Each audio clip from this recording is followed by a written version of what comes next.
that's tuned in, everybody that will be tuned in, you know what to do when you tune in. Let me know, say hi, wave at me, do something. Let me know that you are with me. So, I gave you that Joe Budden in the morning. Mark Macon, Temple, great. Thanks for tuning in, good brother. So I gave y'all that Joe Budden jump off, pump it up this morning, because I know we are still pumped. Frank, thanks for tuning in.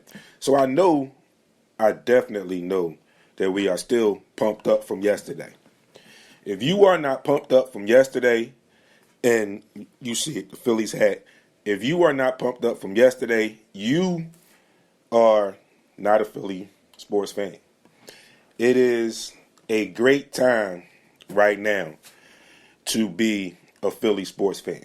And I know, I'm going to talk about it a little bit later on down the line. I know how everybody is feeling about the Sixers right now after the great expectations that we had going in, after seeing what we did in the offseason, after what we saw in the first 3 games. But that's a separate story. We'll definitely get to talk about that. And just think about it, it's a long season. But nonetheless, like I said, we'll get to that later on. But at the top of the day, the top of the hour, the top of the show, and probably for a good portion of the show, when some more people tune in, because I know some people are tuning in. I'm waiting for my guy, Richard Drummond, to chime in very soon, because he told me he would be here, and I know he's here because he's always here. And today I'm going to talk to him. I'm going to try and bring him in on this feed today, and we spoke about it last week. We are definitely going to try and get him up here in studio with us, because he always brings some good insight into the story. Longtime friend James Murphy, thank you for tuning in. I haven't talked to you in a while. I'll probably be giving you a call sometime this week, but thank you for tuning in as well, good brother. So, again, like I said, if you don't know what's going on and you are not pumped up for what's about to happen, then you just need to crawl back in your cave, hibernate early, start now, and just stay there until we come and get you. Okay? It's not even until you decide to get up and come out. You stay there until somebody come and get you. All right? The Philadelphia Phillies, folks, Philadelphia, the Fighting Phils, are once again in the World Series. It's the first time they've been to the World Series since 2009. When they broke into the playoffs this year, it was the first time they had been into the playoffs in 11 years. It's a long time. But what I definitely need to do, folks, is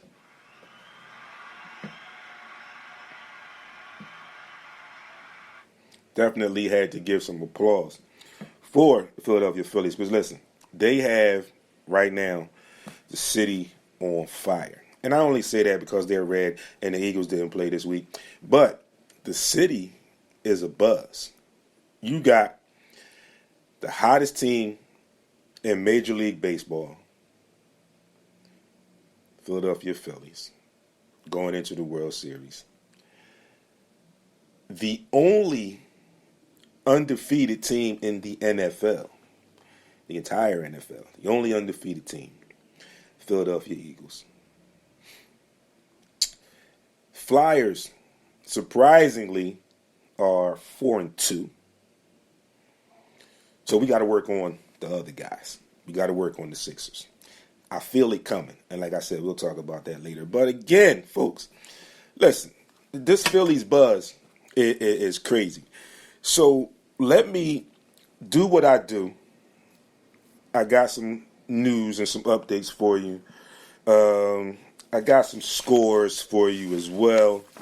I'm going to run through that, and then we're going to get back into this Phillies talk. So, like I said, I see, again, thank you, Mark Macon, Frank Milligan, James Murphy. Thank you all for tuning in right now. Anybody else that's tuned in, please give me a signal, give me a sign, something. Just type yo, like Frank did, like Mark Macon did. Just hit me a thumbs up or something. Let me know that you're here. Let me know that you're tuned in, and we can go forward. So, moving on with your news and your updates. It's real quick today because, like I said, we're going to spend a lot of time talking Phillies. A lot of Phillies talk is coming. Okay. Magic Johnson has announced that he wants to buy stake in the Las Vegas Raiders. Magic is just doing his thing. Like, he's got the movie theaters, he's got the Dodgers. He just, well, I guess that's what you do when you talk about money, when you have money and you use it wisely. Business decisions, making good, secure business decisions, and creating generational wealth like you've never seen. The NBA is monitoring potential tanking more closely this season. I'm going to talk a little bit about that probably in the second half of the show when we talk about some Sixers and some NBA stuff. Per reports, Broncos quarterback Russell Wilson suffered a partially torn hamstring. So, all in all, let me just stay here for a second. Like, I told you last week when we talked about the situation with the Denver Broncos and Russell Wilson, how we thought that it wasn't a fit, something was off there. And I said that even before last week. I said that from like the very beginning of the season, that watching them and looking at them and seeing them play, or seeing him play in that uniform and in that on that team, in that system, it didn't seem right to me. Something just was off with that. And then they kind of snuck in a small injury. I think it was like in his shoulder or something like that. He snuck that in, tried not to make a big issue of it. And then now they talk about there was a hamstring. So I knew that there was something off, other than me still believing that he's not a fit for that team. But I knew something else was off. I knew it wasn't just that, because like I said, Russell's just too good of a quarterback. He's been proven to be that good of a quarterback for him to just drop off immediately like this, or to have a drop in his play and his performance level like he's had so far this season. So, I was looking at it, and like I said, I felt like initially it was just something about the fit, the style of quarterback that he is, and that particular system is not fully conducive to his talents, in my opinion. But now with the injuries, like I said, they snuck the one in earlier, and now they say that partially torn hamstring. They're giving you a little bit more. So, starts to clear the picture up a little bit, where you can kind of start now figuring, okay, maybe it is a little bit more than system and him just not fitting with that particular team. So, I'll keep an eye on it like I always do, and let you guys know what happens when I get news and updates on that. Chris Paul reaches 11,000 career assists, and the New Orleans Pelicans, James said not a good move for him. Yeah. The Pelicans, in a shocker, and losing a game yesterday, they also lose their two of their stars. We lose Brandon Ingram and Zion Williamson to some injuries. So, moving along, I've got some scores from yesterday. Got some NBA scores. Of course, I got some baseball scores. You know that. And I've got some NHL scores. My guy, Richard Drummond. Listen, Rich, I'm going to hit this button here. It says try and bring you in. So I'm going to try and bring you in. I'm sending you a request right now.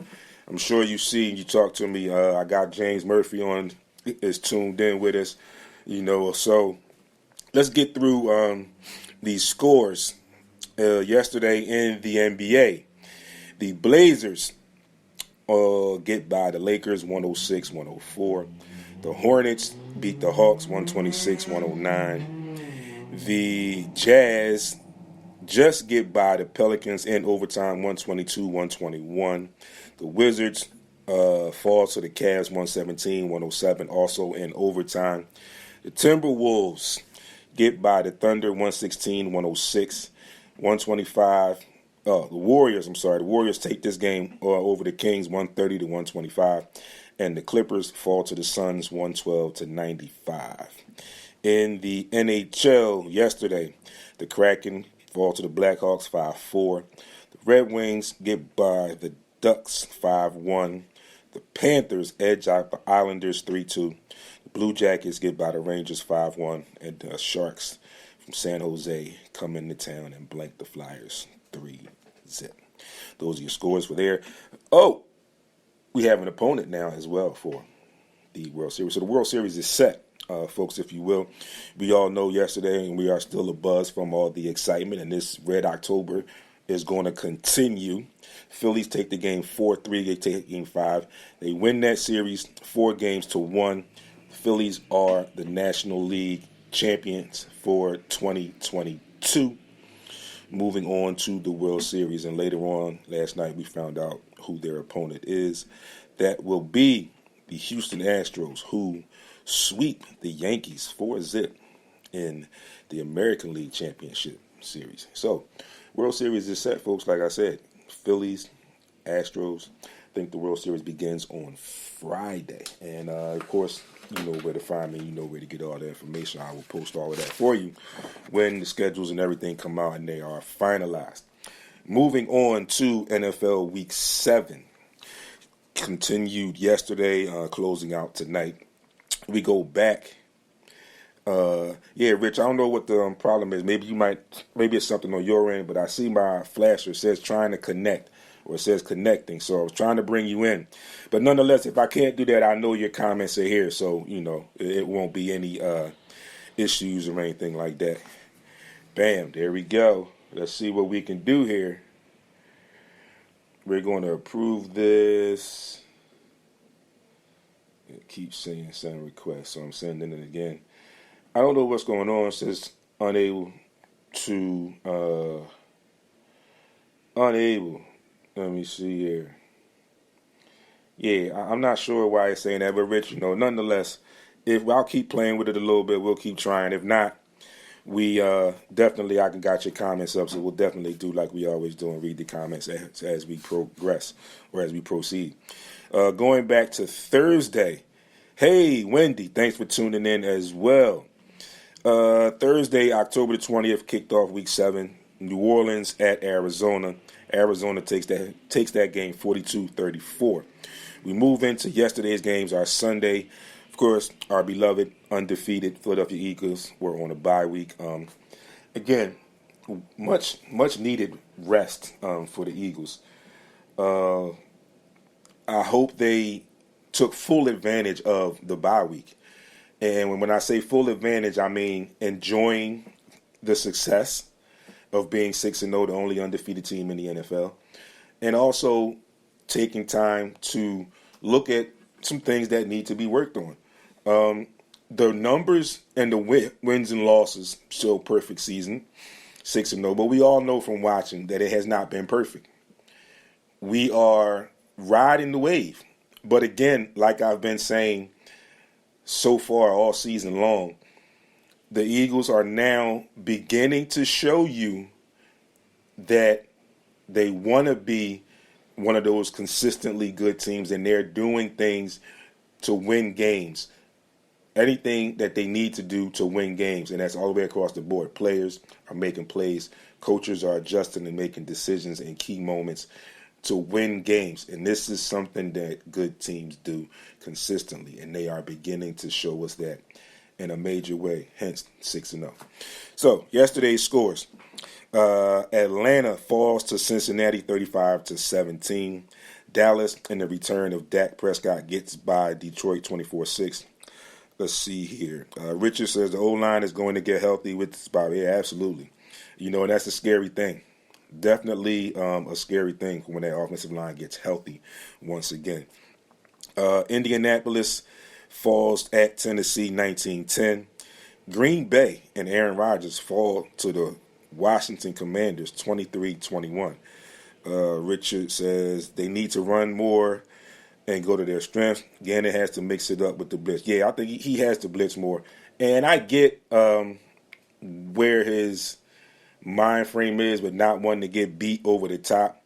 But right now, you have arguably the best cornerback duo in the NFL. Let them work. Okay? Let them work.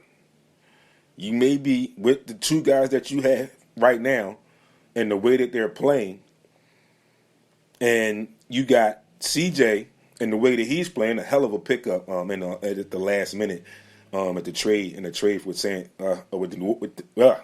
the New Orleans Saints. Let him go, Gannon.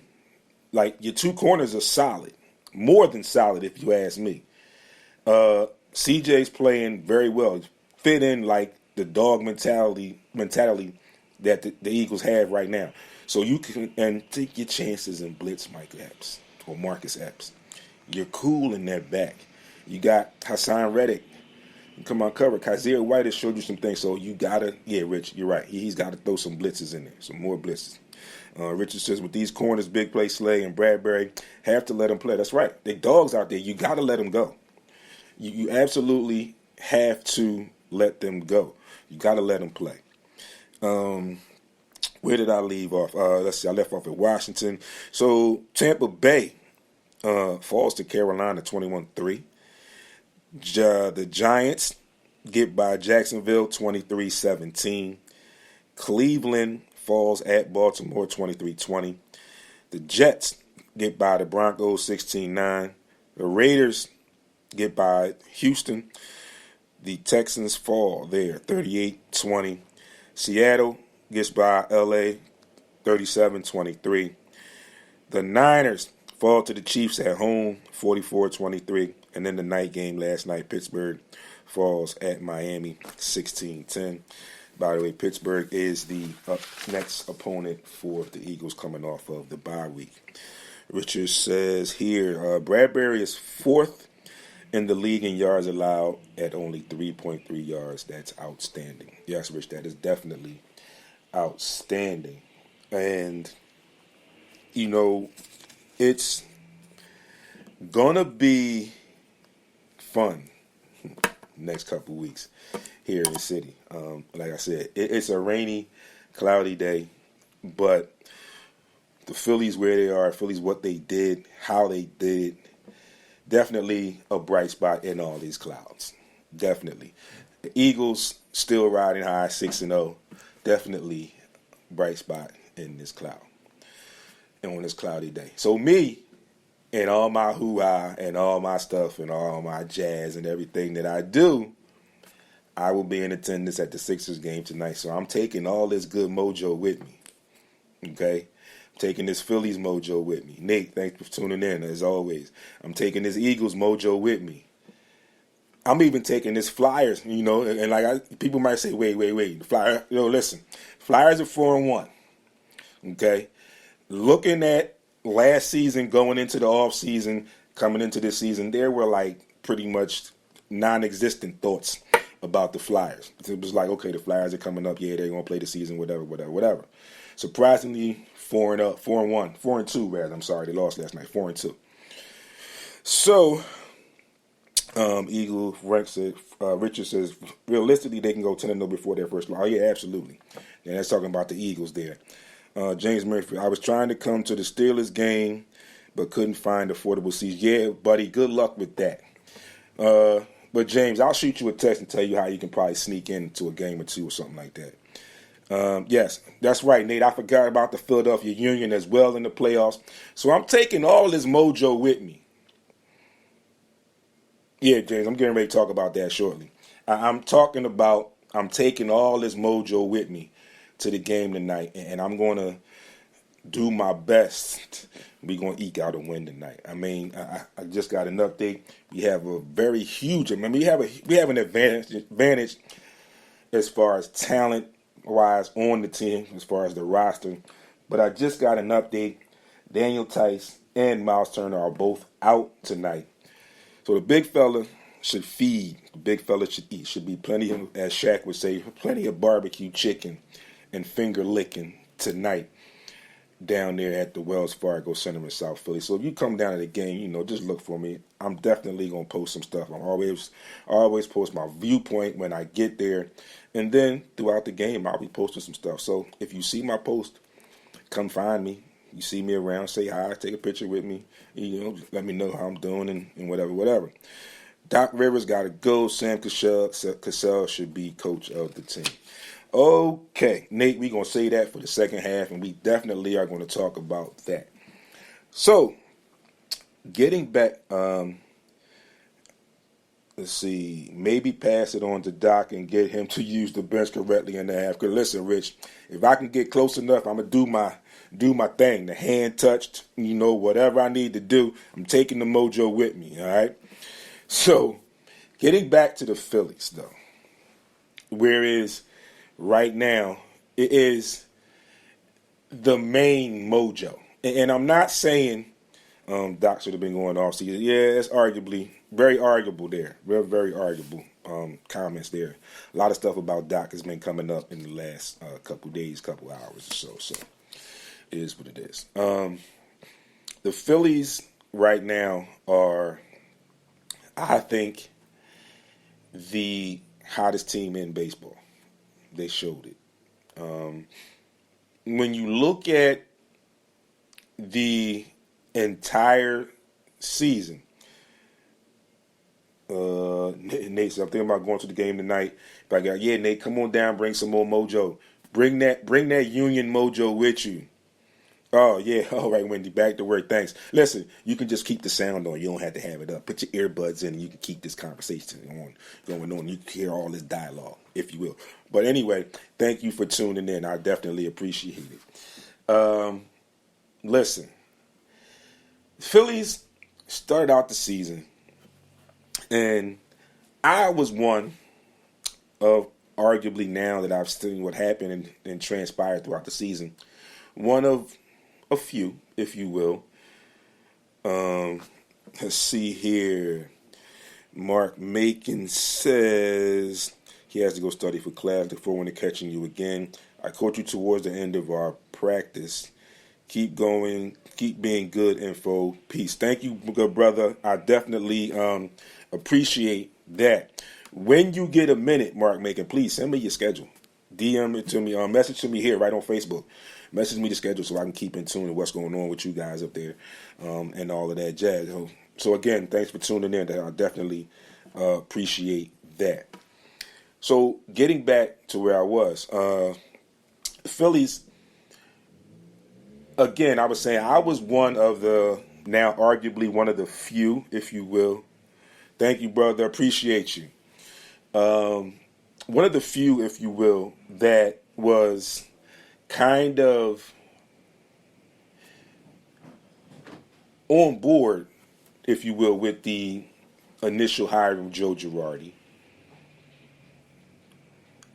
Until it got to the point where, it seemed like the players were beginning to tune out, if you will. Oh, wow, Nate, that's a very, very bold prediction. Nate Phillips is predicting the Phillies to win the series in 7 with an extra innings in the 7th game. Wow. I'm going to keep that note in mind, too. Keep that note in mind. And I'm going to talk a little bit more about that. As we go through with this, we got Phillies talk for a little bit today. So, yeah, getting back to the, I was, like I said, in on Joe Girardi, until it got to the point where it began to feel and look like the players were beginning to tune out. Like it wasn't clicking.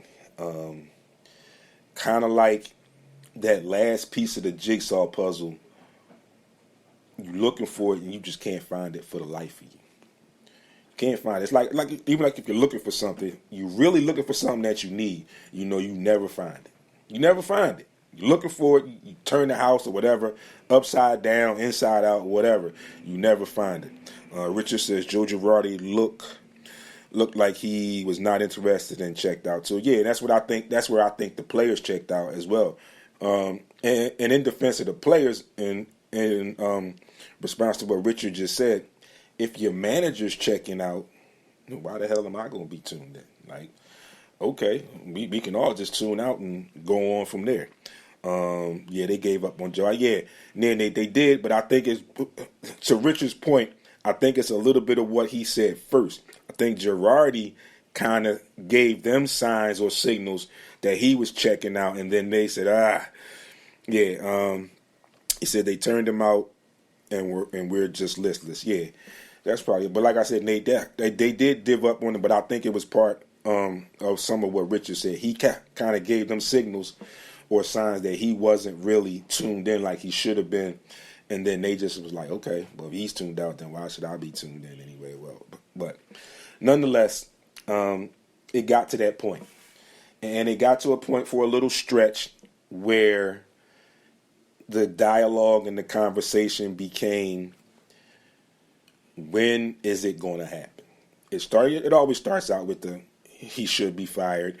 Then it got to the point very quickly, when is it going to happen?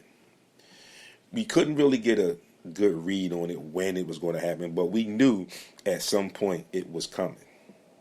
So, when Rob Thompson, the bench coach at the time, was promoted to interim manager, Phillies were 22-9. 22-29, not 22-9, I'm sorry. 22-29. Let's see. Rob is that calming influence, never too high, never too low, just a baseball guy who had a pulse on the team. You know, Rich, now that you say that statement that you just made me think of something. And please chime in once I finish the statement and let me know what you think. You too, Nate, as well, or anybody else that's tuned in. And it's not, I'm not saying that these two are, I'm not comparing these two. What I'm exactly saying is, with that statement that Richard just gave that I just read, it sounds like Rob Thompson has some qualities very similar to Charlie Manuel. Charlie Manuel was here. Charlie Manuel got us to the World Series twice. Just a thought. Rob should be manager of the year, hands down. So like I said, Richard's comment was, Rob is that calming influence, never too high, never too low, just a baseball guy who had a pulse on the team. And what I said was, reminds me, and it makes me think that he has qualities very similar to the qualities of Charlie Manuel. And when I say that, I mean he had a pulse on this team like Charlie did. Charlie was always even keel. Like one of my favorite quotes from Charlie Manuel when he was here was a point when he was asked about the Phillies and their hitting. And somebody asked me about coaching. How does he get the players to hit the ball, whatever, how they hit the bat, something of that nature, whatever it was. But his response was, you see it, hit it. Plain and simple. No logic, not no logic, but no extras to it, no hoopla, nothing to it. Just basic. If you see it, hit it. And what the Phillies have been doing, especially in the Padres series, is exactly, in my opinion, what Charlie Manuel said. If you see it, hit it. They were sitting on pitches. They did their homework and were paying attention in game. Like we always talk about here, the game within the game. They paid attention a lot. Like I said, you could tell that they did their scouting. They did their homework because they sat on pitches they sat on pitches and then they waited for pitches that they knew they could hit. Richard says exactly, Rob holds his players accountable but keeps it in the house just like Charlie did. Yes, he agrees 100%, 1,000%. Thank you for that, Rich. But yes, when you look at the way the Phillies have been playing right now, it reminds you of that time. The hits just come. Like I said, they sat on pitches. Joe Girardi kept switching the lineup every game, and there was no consistency at the plate. And Nate, I can get behind that too, Nate. It was kind of like he was trying to fight and feel his way through, and it just didn't work. Like, you can't fight and feel your way through 11, 2, 4, 50-something games into the season. You should have it by now. By 50-something games, 51 games into the season, you should have it. That's almost halfway through. you should have something in your head about what you have on your roster and how you want to maneuver that roster. I think that's what Rob Thompson had, especially him being the bench coach. So he had a relationship with these players. I think he understood the talent that was on this team and put them in the right positions so they could be successful. There's always going to be questions when you have pitchers, when you have managers and pitchers, and they take pitchers out certain moments. Like there were a couple games where people were saying, "Oh, well, why did he take?" I forget who the pitcher was. Why did he take him out so soon? And whatever. But like John Smoltz was saying on the broadcast, it becomes harder, and it's arguably even harder yesterday for the Phillies manager, because the Phillies are up. So you got to think like, okay, I'm up, and if we don't win this game and we go back, then I got to figure out how to adjust. I mean, he went to Ranger Suarez, who would have been slated to start Game 7 if there had been a Game 7. Richard says, Girardi with the Yankees was easy. Here he had to make adjustments in game where the Yankees, he had a set and forget it lineup and bullpen. Yeah, absolutely.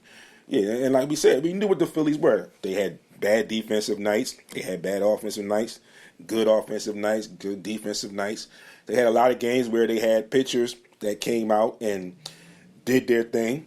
The defense just didn't hold up for them. But somehow, some way, as it progressed, once Rob Thompson became the interim manager, and then later on down the line, before the season was ended, he was named the manager moving forward for the next 2 years. So you look at it and you feel the excitement. You look at what he did and how these guys came into play, where he made his adjustments in his platooning of players, where the growth of the bullpen you see now. You definitely see the growth in the bullpen right now. Let's see, Nate says the Phillies are playing with house money. They was not expecting us to get this far. Win or lose, I'm proud of our team. Absolutely.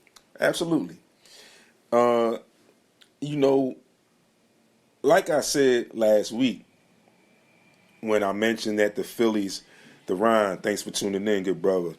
Like I said last week, the story for this Phillies team this season is arguably a historic, epic story. Excuse me. When you look at, again, like I've just been talking about, how the season began, looking like the Phillies were just going to go through the season. Then they were going to make a decision either halfway through the season or some point during the season or at the end of the season who was going to be their next manager. The way things turned out, baseball gods aligned the stars in a way for the Phillies to become a team, come together. Let's see. Richard chimes in. He says, right now, Bryce is just clutch.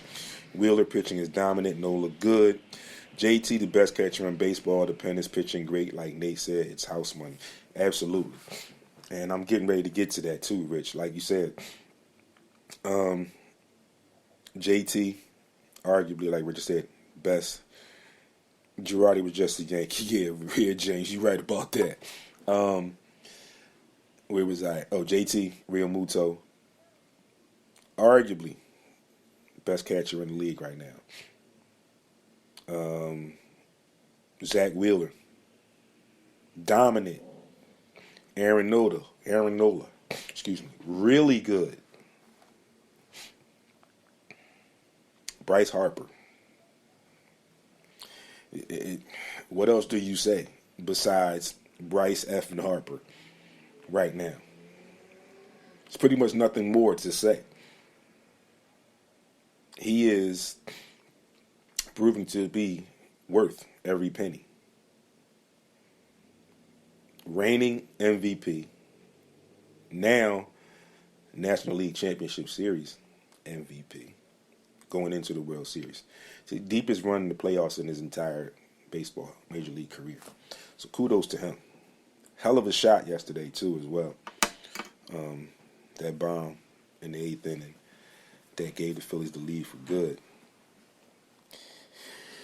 Listen, man, you know, a lot of people talked about Bryce in the very beginning, but they're starting to see once he's worth here. Richard says no one wants to come in here and play this team as a hot team. Absolutely. James says JT is the greatest Phillies catcher. Absolutely. Again, the Phillies, you know, the Astros are definitely going to be tough, but the way the Phillies are playing, just like Richard said, they got to come here and play too. So I think, jokingly, the Phillies remind me of the Cleveland Indians in the movie Major League. Nate, I'm going to stop you from that. We're not doing that, Nate. Okay? We're going to ride this Red October. The Phillies are the hottest team right now, and then the scariest team, in my opinion, as well, right now. So nobody, Harry Scruggs, thanks for tuning in. So, again, I agree with that. Nobody wants to come in here and play the Phillies right now. Nobody. It's just amazing. But like I was saying, the story can be written, and it would, in my opinion, definitely be a instant classic. It would be a epic, historic sports story because of the way they got in. They end up changing managers just about halfway through the season. They go up and down on a little roller coaster ride. Then they make a push and give you the excitement that, maybe they can get in the playoffs. They get in as a wild card. Wild card, they sweep their opponent on the road in the wild card round. Face the defending world champs in the divisional round. Pitching in Altuve will be the start. Yes, it's like 2017 Eagles. No one expected them to win the Super Bowl. Yes, right, Rich. And James was the comment of the pitching in Altuve will be the start. Yes, but like I was saying, they have gotten to the point where it's going to be tough. They're going to make it tough. Again, they swept the Cardinals after getting in by the wild card. They get to the Braves, defending world champs. Beat them 3-1. Then they get to the Padres. And ironically, one of the teams that they were fighting with to get into the playoffs. Padres were the 5th seed, the Phillies were the 6th seed. So they were back and forth towards the end of the season to get in. Both teams were fighting the Brewers. It was a 3-way fight, 3-team fight. Phillies and Padres get in. End up playing the Padres in the National League Championship Series. Take that series 4-1. Hell of a run. Miraculous run, folks. I just hope that this run keeps going. Again, it's Red October. The story, like I said, is something that can be written. The city is crazy right now. The city is abuzz right now. Again, like I said, you got the surprising Flyers at 4-1. You've got the Union in the playoffs as well. You got the Eagles sitting at 6-0, and you got the Philadelphia fighting Phillies heading to the 2022 Major League Baseball World Series. Doesn't get any better than that, Philadelphia sports. I left the Sixers off because they're still a work in progress after 3 games. And when we come back after our break, we'll definitely talk some Sixers and some NBA stuff. So, folks, to everybody that was here with me this morning, Wendy Alvin Houghton, James Murphy, Harry Scruggs, of course, Richard Drummond, Frank Milligan, Theron Gee, who am I forgetting? Mark Macon, said Nate. Everybody that tuned in, that was in, that didn't have any comments or anything, please come back on the other side. Folks, you have been tuned in to SportsRap right here on Heat 100 Radio. It is your boy, SportsRap D. I will see you on the other side in just a couple seconds. Folks, stay tuned. I'll be right back.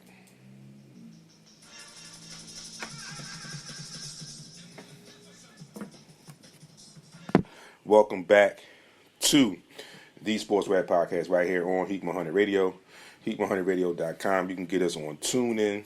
If you don't know how, get over to the group description right here on Facebook, Sports Rap Podcast LLC. Go into the group description, and in that description, you will find the RDO link where you can get us there, or like I said, you can download the TuneIn app and get us there as well, or you can just join me right here on Facebook on the group page. So for everybody that was tuned in earlier, appreciate you all as always, and I'm sure most of you, if not all of you, will be back. So, all right, Rich, we're going to try this again. I don't know what the problem is here. We are going to send this request. So this is adding. We'll see what happens this time. Maybe we get something working this time. So now it says connecting. The last time I did that, it said connecting for like almost an hour. No, I'm just kidding. It was just a long time. But anyway, nonetheless, we are back. And now we got to talk some NBA stuff. So I gave you, in the short news and updates, a quick tidbit, a quick bullet point on the NBA and how they are attempting, or how they have stated they will make a more concerted effort to decipher, fish out, and better handle, quote unquote, tanking by NBA teams. Yeah, Rich, I don't know what's going on with it. It could be my signal here. But like I said, Rich, you always are here. And like I said, in worst case scenario, we definitely will continue to read your comments. But we're just going to get you up here one day. Whenever you can get it up here, your seat is always available. So just know that. Just check with me, and we'll figure it out. We'll keep playing with it as well as while we're here. And it says that you're already in, so I don't know what that's about, but we'll see. So, like I said, the NBA is going to make a concerted effort on dealing with teams and teams tanking and all of that kind of stuff. So we'll see what happens there. But this, in my opinion, all stems from the process. Sam Hinkie. Trust the process. Sam Hinkie. Philadelphia 76ers. 10 and 72. Paying extra checks to players that were on the roster because they had to spend money. Anyway, I was being a little facetious there if you didn't know that already. But anyway, I kind of feel like it goes back to all of that, if you will, the nonsense of what we call the process here, which in a way, it did some things for us. Didn't do anything great for us. We didn't win a championship or anything like that, which was the overall perspective of the process. That didn't happen. But nonetheless, it did do some good things for us. Yeah, Rich, you got that, huh? It did do a couple good things for us. It landed us Joel Embiid, and we see what type of player he is and what type of player he can be when he's fully in tune, when he's fully engaged. It allowed, in a way, Richard said bad drafting caused the process to fail. Yes, absolutely. So again, it did some good things and it did some bad things. One of the bad things that I was getting ready to get to, Rich, was that it also allowed the NBA to dip their hand into the pot and force the Colangelos upon us and the bad drafting, the Markelle Fultz situation. Then we all know how the story played out with the Ben Simmons situation. Now, in the Markelle Fultz issue, and just for sakes of those picks being made, as well as the two, the Markelle Fultz and the Ben Simmons. Although they didn't pan out like we expected them to as number one picks, what it did do was it showed us that we had a lot of growing to do in a lot of facets of the basketball operations with the bad drafts that turned out to be bad drafts. But arguably, at the time that both of those players were selected at the number one pick, they were arguably the consensus number one picks for their respective drafts. So it's just odd. It's just strange and unfortunate how it ended with both of those players for us in the mix. But again, not saving them, not saving the situation and how it played out, but just stating the knowledge that at that particular time in each one of their respective drafts, they were the consensus number one picks in those drafts. So it is what it is. Like I said, it just didn't pan out. And it happened before. It has happened for other teams as well. Richard says that should never have happened. Harris was spineless. He should have told Pierce, mind your business, find me, but I'll fire and hire who I want. The Colangelos were horrible for this organization. Yes, they were. And then the way that they ended, when they left the organization, it was even bad with with burner phones and the Twitter accounts or whatever. So the NBA has put teams on notice that they're going to pay particular attention to the issue as far as tanking. And this is largely or loosely based around loosely has implications based around the consensus or presumed number one pick in the upcoming draft, the 7-foot, 4-inch, 18-year-old. His name is last name is Wembanyama, the French player who is targeted to be the overall number one pick in the upcoming NBA draft.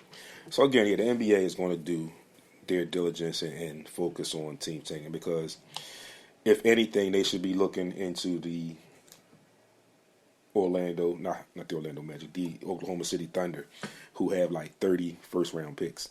How did they do that? Whatever. But nonetheless, the NBA is going to look into that, and we'll see what happens. We'll see how it plays out and what they figure out and what they do if they do suspect anyone of causing tanking to get higher draft picks. And again, when you look at the NBA, when you look at drafts, you look at all these kids, and they're all drafted on potential. Every single one of them. Thunder tanked harder than the Sixers. Yeah, they did, because they got a whole crap load of picks over there. When you look at these drafts in any sport, you look at all of this on potential. More importantly, in the NBA draft, because the way it's set up, you only have to be a year removed from high school, is what they say now. So the draft classes are becoming younger and younger. The projections that are placed on these young people are extremely stressful. A lot of times, or more times than not, these young people are put in situations that they can't fully handle on their own. A lot of them have difficult times finding and placing the correct people around them. Richard says, look, Sam Bowie was supposed to dominate, but injuries set him back, and he drafted earlier than Jordan. Yeah, absolutely. A lot of these guys don't know any better, and they're so young and so much is dropped on the table in front of them at one time, where it's very difficult to manage. But like I think the importance of it is they need to get the right people behind them from the beginning. But the situation being, it's the draft is on potential. So sometimes it pans out, sometimes it doesn't. Like Richard just said, that's a perfect example. Sam Bowie was supposed to dominate, but he got injured, and he was drafted higher than Michael Jordan. Look at how their careers played out. Michael Jordan, arguably the greatest player of all time, greatest player to play the game, arguably. Sam Bowie goes down in the sports world as a bust. He was a very high draft pick, number one draft pick, but he goes down as a bust. There was that long run not that long ago with Kwame Brown. People talk about him where they said he was a bust. The problem is these kids are 19 years old, getting handed millions and expected to navigate basketball and the life at the same time. Yeah, Rich, like I said, my good friend Michael Hardy always said the same thing about the football players. A lot of times the football players come from the sticks, as we call it, the backwoods, the sticks, down south, where they kind of like, for lack of a better word, kind of breed football players. It's like they live football. But they come from like nothing. Some of them guys don't even have internet. And then they get this money and then they feel like, oh, I've made it. Yeah, you've made it, but you want to sustain it is the problem. So I think the hardest part for these kids coming in is from where they come from, is getting the right people around them initially from the gate, which is, I think, an ongoing problem, an ongoing issue with a lot of them. But getting to my point, when we talk about the draft, like I said, they draft on potential. And again, like I always talk about here, when you move up a level in an athletic sport that is competitive, and you go from say Pee Wee League, middle school, high school, college, pros, the level of competition heightens. And if your game doesn't transition over, you won't make it. If you get there and you don't work on it, you won't last. You know, everybody jokes about the NBA. The NFL says not for long. So you got to work on your craft if you want to stay around long enough, if you want to breed the success or you want to experience the success that comes with that. You have to work on your game regardless of where you get to. Even if you get to, like, you get to where you're the status, you're the top tier player, you still got to work at it. 19-year against 28-year-old, hell of a difference most times. Yeah, absolutely. Because, like I said, Rich, that example there, Rich, kind of bodes to the football situation where you have guys that can't come out until like a junior year. When they're about 19, 20. Basically 20 at the time. So you're basically grown. But still, you come in and now you're going up against guys who are playing for their livelihood. It's no longer college where you're trying to get here. You're here now. So now you and that guy across from you are playing for your livelihood. So it's a difference there. Same way in the NBA. Now you play for college. You played to get here. I'm already here. I'm trying to stay. I'm playing for my livelihood. So you better come and bring it because I'm going to bring it. So with that being said, you know, it's just one of those things. Like I said, you draft on potential. You got these 19, 20-year-old kids who haven't had much or anything at all in their life, and now they're looked upon. And like I said, it's so much put on their plate. You can for a lot of them, you take the business side and the basketball thing out of it, and you look at what they are pegged to do. A lot of these kids, which says mentality is totally different college to pro. Yeah, absolutely. But a lot of these kids get these contracts, get drafted, and get this fame and fortune, and then they're expected to take care of the family. And that's not just their immediate family. If it's like me, mom, and a couple siblings, or mom and dad and one or two siblings, or mom and dad, or whatever, it's like now you got the whole family, the generations, where they expect you to take care of us now because you've made it. So that's a lot on this 19, 20-year-old kid's plate. And that's set aside from the basketball stuff. And like, people lose sight of the fact that these guys and these women are professional athletes. But at that point, when you say professional athlete, that's a job. They get paid. So it's a job. So you have to do everything that comes along with the job to stay employed. Hence, at that level, it's a business. It's a sport, yes. They play the sport of basketball or whatever, football or whatever. But it's also a business. And it's run like a business. Richard says, Ben Simmons is a perfect example. Got to the big contract and stopped working on his craft. Couldn't handle the pressure of being the franchise player. Yeah. Again, like, I think he's comfortable with where he was. And Baldy, I think, in my opinion, said it best when he described Ben Simmons and how his situation played out. And shout out to Baldy. He's not here with me today, but shout out to him because I know he's tuned in. What he said was, and I'm paraphrasing and I quote him in some instances, he said, Ben Simmons is like that guy who's got the nice suit, got the fresh mint coat, but I got on dirty, ugly shoes. From the outside looking in, people are going to notice the dirty shoes before they notice everything else.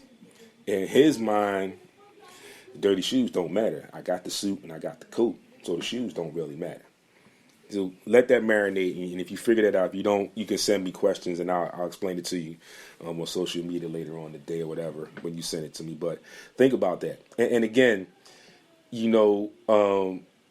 it's like we said, it's so many guys that have expectations of being drafted with so many college teams.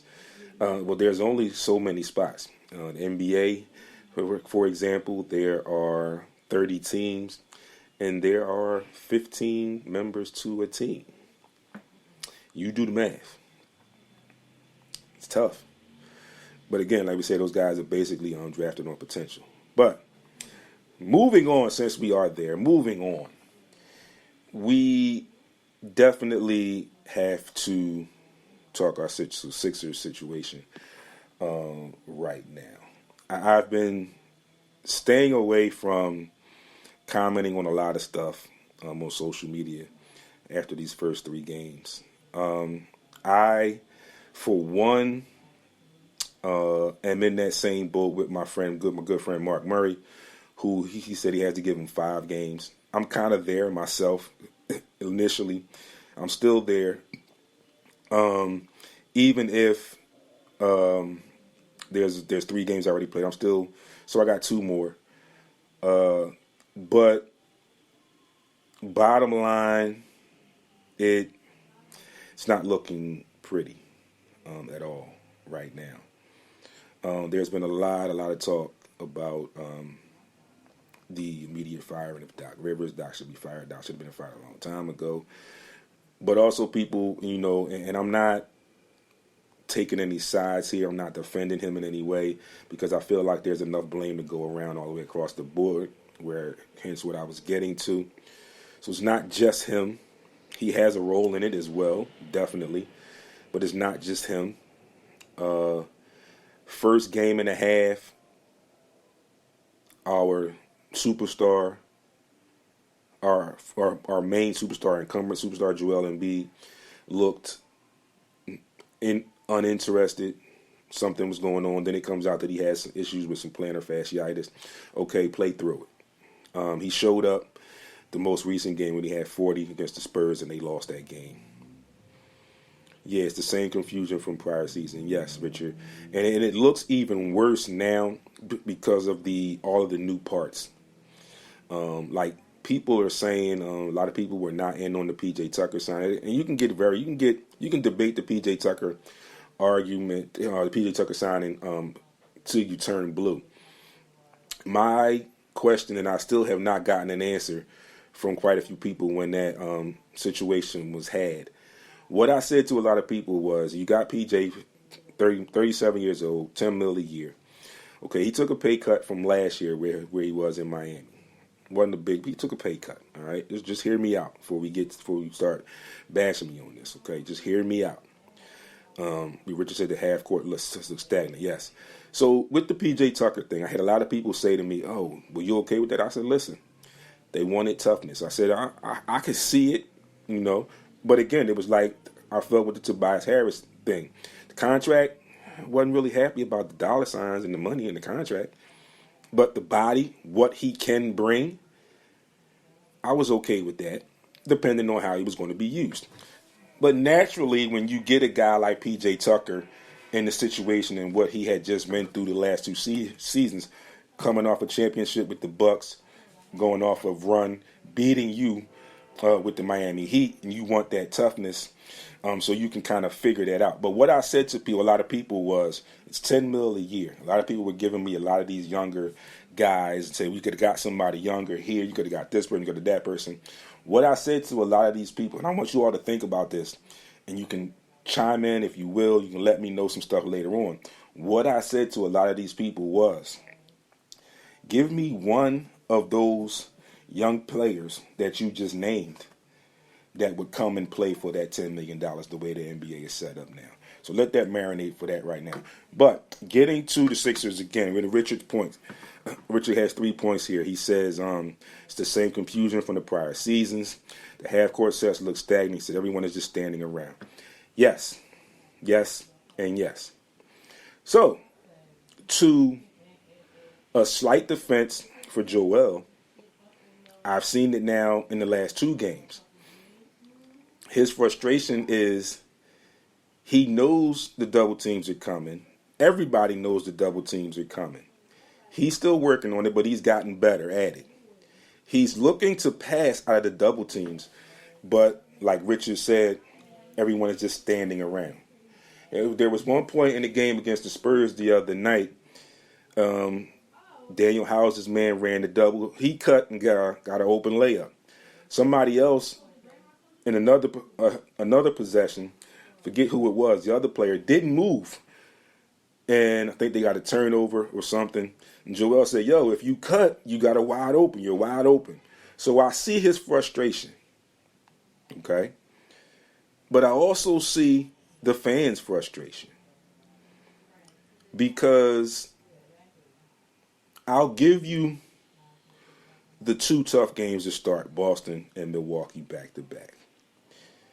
You should have bounced back. You should have beat San Antonio, a team that's in a total rebuild that just played the night before. Like Ala Ibn kept saying, you know they're going to keep coming, but you're the more talented team. Should have beat them. Maxey was all-world in the preseason, nowhere to be found now. He is taking a backseat to Harden and Embiid. Yeah, Rich, I don't get that. I think Maxey needs to be let loose a little bit more. You have your bona fide bucket getters in James Harden, if you will, and Joel Embiid. But you got to, like we said earlier about Bradbury and Slay, where we said Gannon's got to let these guys go. Doc, got to let the kid go. Got to let him go.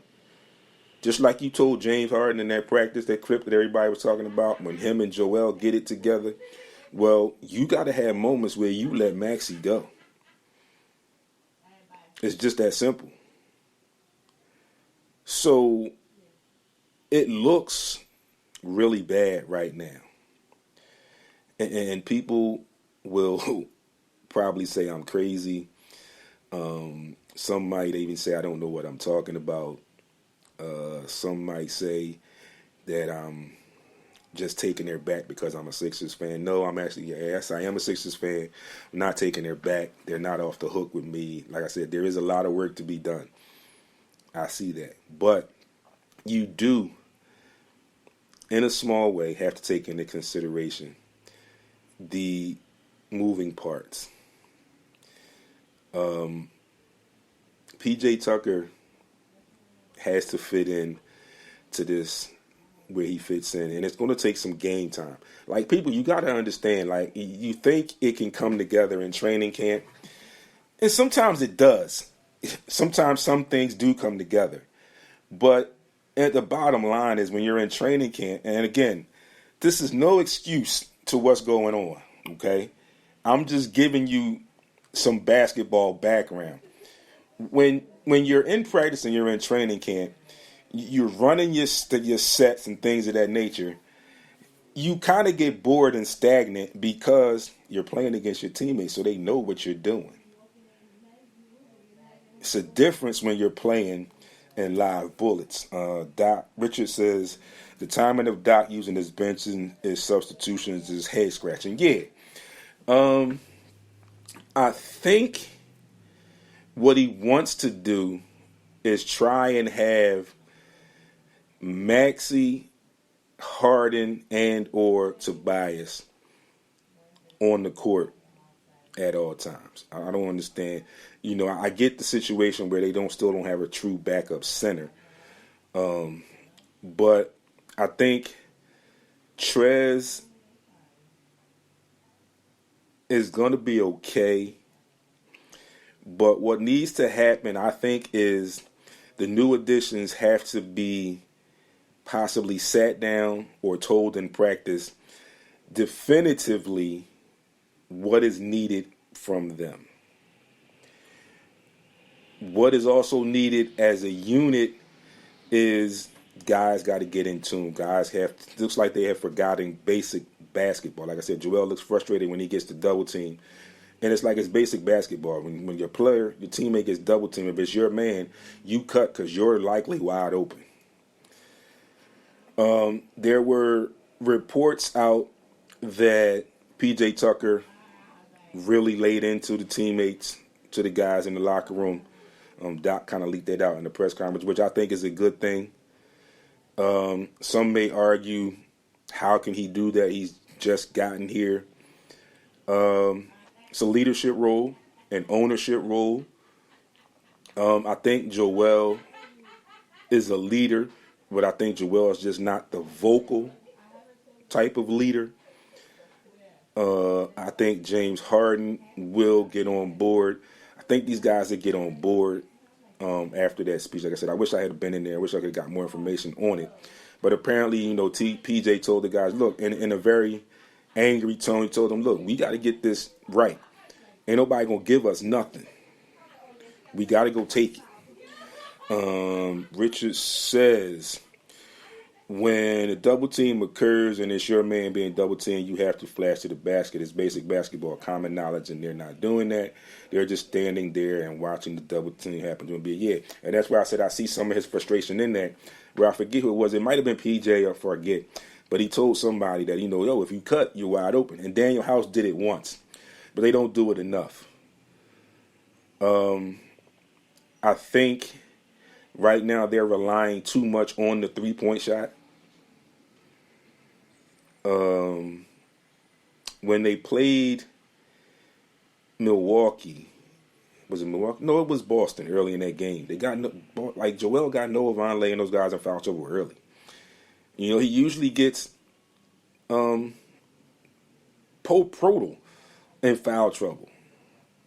And like I said, you've got to get him the ball in the post. The foul line extended, yes, it works. Where they can't double, it's harder to double. But he's still got to punish people down low where he's dominant. Get the three-point play that way. I don't need you at the three-point line shooting the three. Again, like I was just stated, I think the Sixers are now just relying too much on the three-point shot. Work with what you got. Tobias can post up.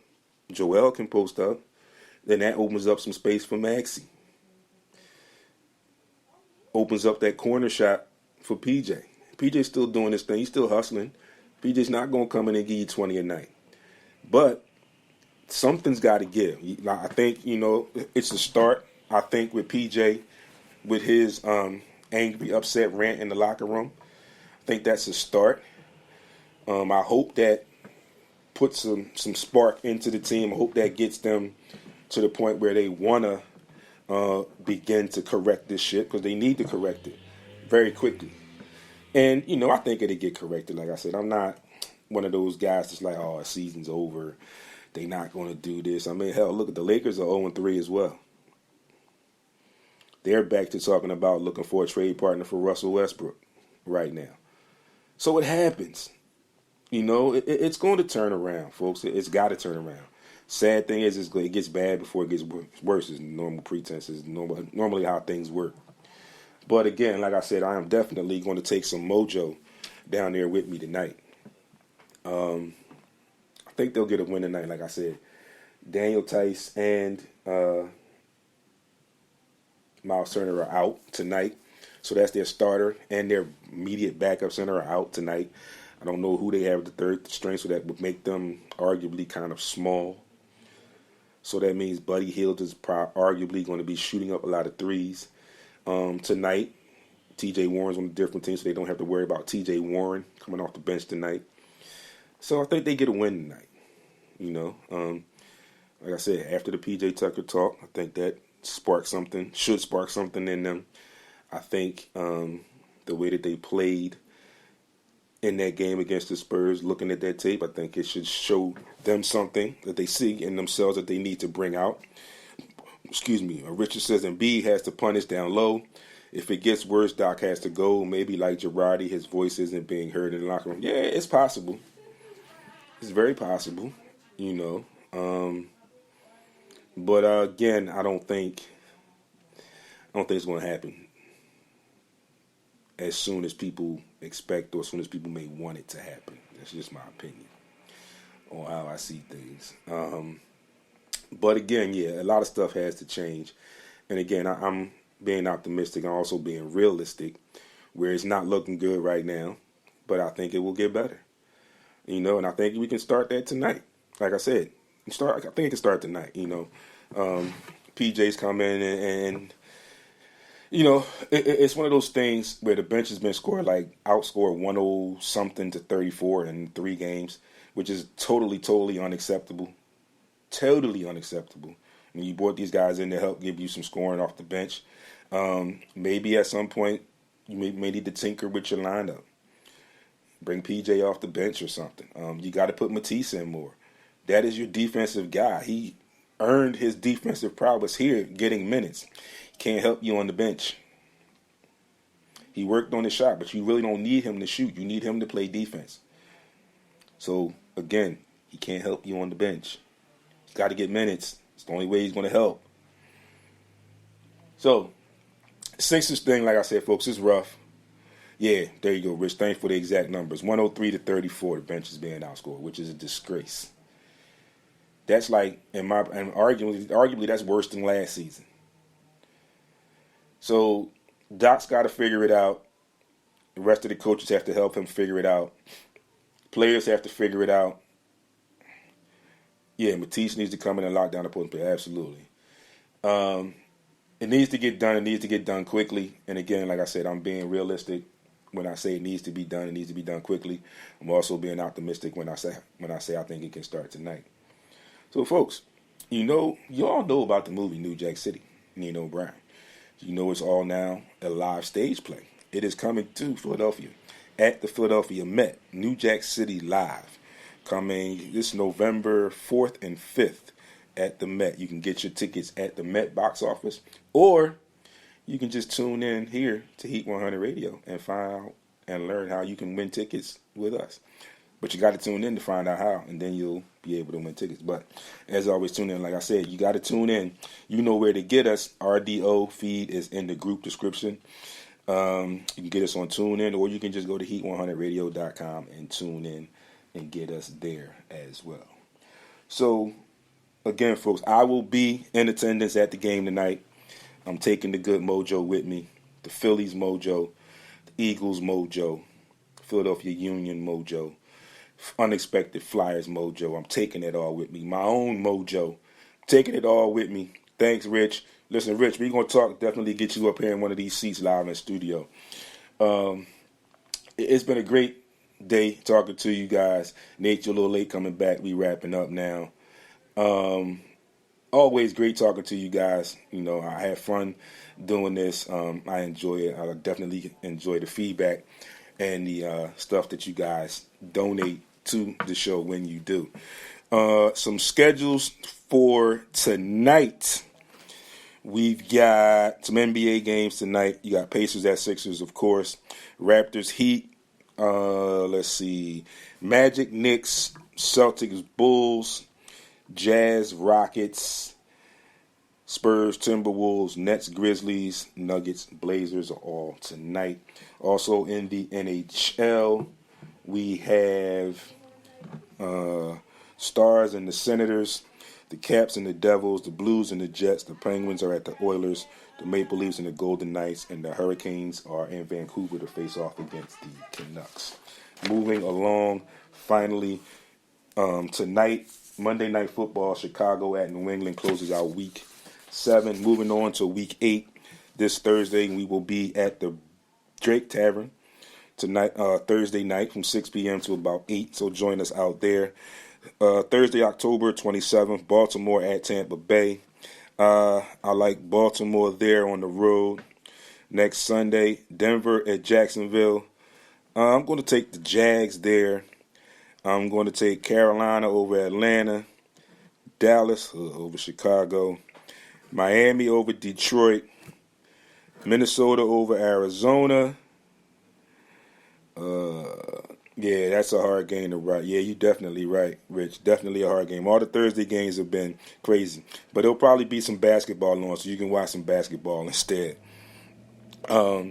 Take the Raiders over the Saints. The Patriots over the Jets. Eagles over the Steelers.